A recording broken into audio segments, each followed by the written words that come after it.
Well, good morning. It is Monday, November 30th, and we're here for a morning devotion. And we started the season of Advent yesterday with our first worship service. And so our devotions throughout Advent are going to come from a book by Walter Brueggemann called Celebrating Abundance. And if you don't know who Walter Brueggemann is, he's retired now, but he taught at Columbia Theological Seminary. He's a retired priest or pastor in the United Church of Christ. He actually lives in Traverse City and attends Traverse City Central United Methodist Church. I had the privilege a couple of years ago to take a class with him for 6 or 7 weeks, and it was just an amazing experience to sit at one of the really big theologians of our time and biblical scholars. And so today's devotion is called Outrageous God.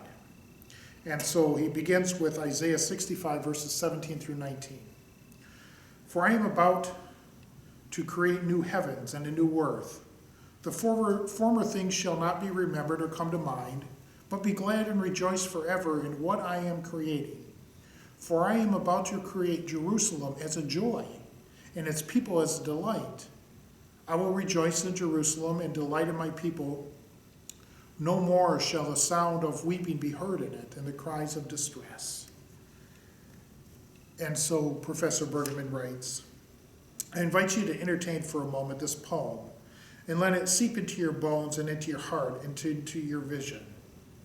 God speaks, new heaven, new earth, new Jerusalem. It will be a world of rejoicing when the newness comes. And do you know why? Heaven and earth will rejoice because in this new world wrought by God there will be no more the sounds of weeping, no more homeless folks to moan, no more broken folks to whimper, no more terrorized folks to cry out.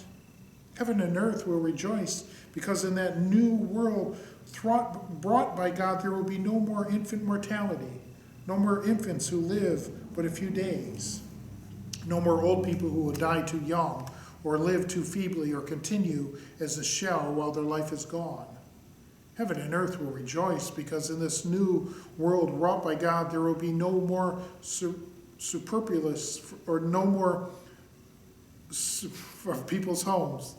Those who build will stay around to inhabit. Those who plant will survive to harvest and enjoy the abundance.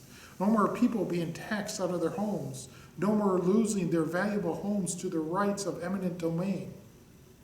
No more rhapsodicious seizures by war.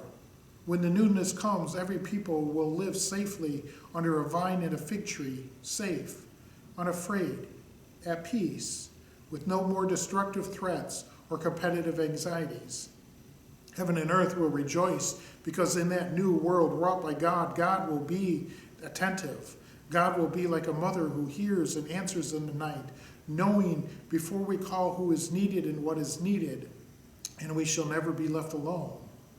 The poem is outrageous. The new world of God is beyond our capacity and even beyond our imagination. It does not seem possible. In our fatigue, in our self-sufficiencies, in our syncretism, we deeply believe that such promises could not happen here. Such newness is only poetic fantasies. In Advent, however, we receive the power of God that lies beyond us. The power is the antidote to our fatigue and cynicism. It is the gospel resolution to our spent self-sufficiencies. When we are at the edge of our coping, it is the good news that will overmatch our cynicism that imagines there is no new thing that we can enter our world.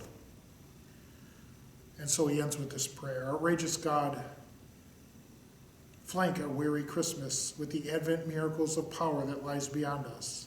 May we receive the power, the new vision, which would set us freely to live boldly into our dreams for the world. Amen. So just a quick note here as we go through this. So he's talking about this new creation that God is going to have, this new world, new heaven, new earth, where there's no more suffering, no more pain, no more nothing, where all will be free from the bondage of this earthly body, where Christ will reign. This is the outrageousness as our God. He promises all of this in our Bible, that as the world ends and as we end, we will be in this place of peace. which has been created by God for all of us. What a joy to hear these words as we begin our Advent season, that we have this hope in the coming of the Christ child, of a new world, a new heaven, where there's no more pain, no more suffering, and all will be one.